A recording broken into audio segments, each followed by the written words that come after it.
Hi everyone, we are on the section about cylinders and spheres, and you have some prior knowledge about this because on prisms we found lateral surface area, total surface area, and volume, and you're going to be doing the same thing with cylinders and spheres. So this is a picture of a cylinder. You know what this looks like a soda can or something. It has bases that are circles, only circles, so it's easy to identify. And then, of course, it has a height or altitude, and that's always perpendicular to the base. These are our formulas, and they'll be on your formula sheet. You'll get to use those for your test, so you don't have to worry about memorizing these or anything. So the lateral surface area is circumference times h, and that means that you just have to find your circumference. This is another way to write it. We can say the lateral area is 2 times pi times r times the height. 2 pi r is circumference, or pi times the diameter is the circumference. So you're able to write that however you want to and just substitute the formula in there for circumference. Total surface area is the same as it was for prisms. The lateral area plus 2 times the area of the base. So the lateral area is 2 times pi times r times h, right? Or 2 pi r squared. But once again, you can use this and just substitute in your formulas. The volume is the area of the base times the height, so it's pi r squared times h. I'm going to say that. Or volume is area of the base times the height, just like for prisms. But we know that the base is a circle this time, so we can just go with pi r squared h. So you can see what each of these stands for. You know that we can use radius or diameter depending on the formula, and if we know the radius we can find the diameter, or vice versa. Alright, so diameter all the way across, radius is from the center to the outside, and then there's your height.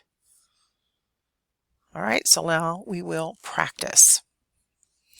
So to find all of these, we need to know the circumference, and we need to know the area, circumference of the base and area of the base. And so my circumference is pi times the diameter. So we're going to substitute 22 for the diameter times pi, and then that's approximately 69.115 inches. And now you know I've already got these calculated out so that I'm not doing the calculating when I'm teaching. Always pause if you want to be finding these before I do, but you know, this is my first example, so we'll probably just go right through it. The area is pi times the radius squared. There is a formula for area of a circle with the diameter, but I just tend to go back to this one. So it's okay if you use either one, but it's pi times 11 squared, which is 121 pi, and I'll just go ahead and give you the calculated amount, 380.1327. Remember, we can't round these numbers too much, right? So go out a few decimal places on them. I usually just go out 3 to 4, as you can see. All right, so let's look at part A. So for a lateral area, we need the circumference times the height of the prism, which this is our height, 24 inches. So we are going to put in 69.115 times 24, and that is approximately, oh, by the way, we're going to round to a whole number. Put that over there. So that's what our rounding is going to be. It's 1658.76. And so as a whole number, that would be 1659, and that is inches squared because it's area, right? So that's the lateral area. That's this part around. If you cut that out and laid it out, it's just a rectangle. The lateral area on a cylinder is a rectangle. On part B, we're going to find total surface area. So that means that we need the lateral plus 2 times the area of the base. All right, so I'm going to go back to the version that I didn't round as much. For our lateral area, we're going to add 2 times the area of the base, which I have up above, 1327. And that gives us approximately 2419 when we round it to a whole number. And then last is volume. So for the volume, we take the area of the base times the height, and we found the area of the base, 380.1327, times the height of the cylinder, and that gives us volume. Remember, volume is going to be in cubic inches or cubic units. In this case, it's inches. So 9,123 cubic inches. All right, so that's it for that one. Now we don't have to do this with a bunch of different shapes. We're going to work with cylinders first, and then we'll go to the spheres. Okay, so on this one it says the bottom and inside walls of the cylindrical tanks shown in the figure must be lined with sheet copper. How many square feet of sheet copper are needed? Round to the nearest whole number. Okay, so this is going to be somewhere in between lateral area and total surface area, because the bottom and the inside walls are going to be covered. That means the top part of the cylinder won't be covered. And so we're going to need the lateral area, right? So we'll have C times H plus, well, I don't really want to say that. So we're going to do CH, I'll say CH plus 1 base. So instead of doing total surface area where we do 2 times the area of the base, we're just going to need this bottom base. So we're going to say pi r squared. All right. And then we can just substitute in. So to find our circumference, it's going to be 2 times pi times 5. And then we're also going to be times the height of 12. All right, so that's this part. And then we're going to add in pi times the radius squared. The radius is 5. I guess I might have labeled that for you. And so there's all of our numbers. And then you just key it in to get the number of square feet needed here.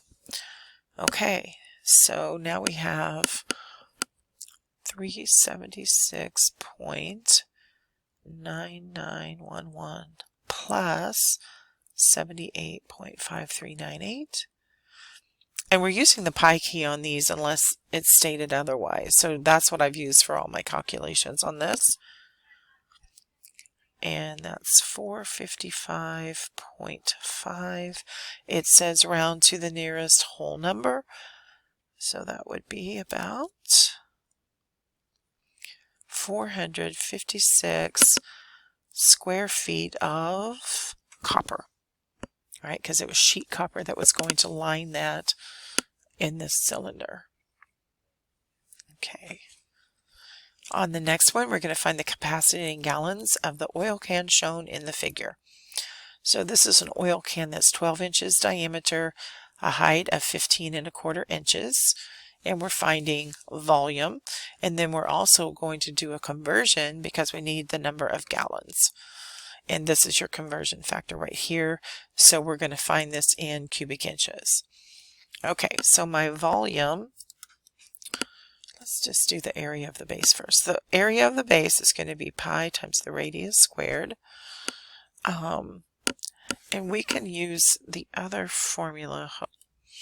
So I wanted to use this other formula, and I had to look it up because I don't use it enough to remember it. So we're going to use pi times the diameter squared divided by 4. It's kind of funny that when you use that you have to divide it by 4, but I wanted to make sure that I didn't give you the wrong formula because that'd get real confusing right there. Okay, so since we know the diameter, we'll use this one. My diameter is 12, and I'm squaring that and then dividing by 4. And so whenever you do that, make sure that you square the 12 first and then times pi. I always push my equals key before I divide, and you end up with, I guess I should do wavy here because this is an exact 113.097. I'm going to end right there, and that is inches squared. To find our volume, we take our area of the base times the height. I'm going to change that to 0.25 instead of 1/4, and then we multiply that. When we get our answer, it's 1724.729, and that's cubic inches. And then we need to convert. So 1724.729. I'm not rounding that too much because I was going to do a conversion with it. And then there are 231 cubic inches in a gallon. And you guys, I always set this up with the conversions, or most of the time I do, because I want to remind you of conversions and the proper way to set them up. That helps you know whether you multiply or divide. So we are dividing, 1724.729 by 231. And that's going to give me the number of gallons. So when I'm going to round that to the tenths place, and so 7.5 gallons of oil for this particular oil can. Alright, so I'm going to stop the video here because then we're going to start with the spheres on the next video, and then we'll have some combinations and different things that we'll do from there. So I'll see you on video 2.